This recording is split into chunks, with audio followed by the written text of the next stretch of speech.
Once upon a time, in a magical forest full of glowing flowers and singing trees, there lived a little fairy named Lumi. Lumi was small, kind, and very curious. She had soft silver wings and a gentle golden glow. Everywhere she went, her shadow danced happily beside her. One bright morning, Lumi flew out of her tiny leaf house to greet the day. She stretched her wings, smiled at the sun, and looked down at the ground. Suddenly, her smile disappeared. "My shadow," Lumi cried. "Where is my shadow?" She looked again and again, but it was true. Her shadow was gone. Lumi felt scared and confused. All fairies had shadows. Shadows followed them everywhere. Without her shadow, Lumi felt strange, like a part of her was missing. She started searching right away. She looked behind big mushrooms, under shiny stones, and inside hollow trees. She even checked the quiet pond where reflections loved to hide. But no matter where she looked, her shadow was nowhere to be found. Feeling worried,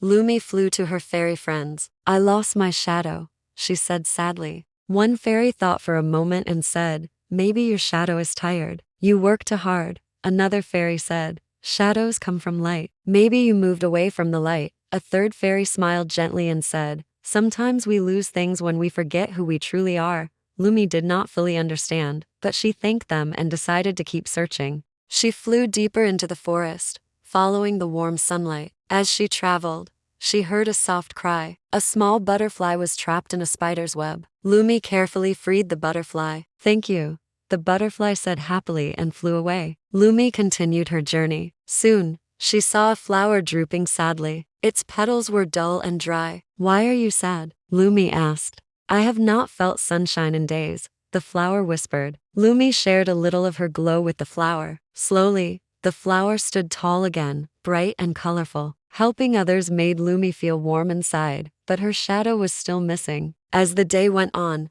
dark clouds covered the sky. The forest became quiet and cold. Lumi felt lonely. "What if my shadow never comes back?" she whispered. She sat on a rock and looked at her reflection in a small puddle. For the first time, Lumi noticed something important. Even without her shadow, she was still kind. She was still brave. She was still Lumi. Just then, the clouds moved away, and sunlight poured into a wide clearing. Lumi stood up and walked into the light. She looked down slowly. There it was. Her shadow had returned. It stretched across the ground and waved at her, just like before. Lumi laughed with joy and twirled around as her shadow danced with her again.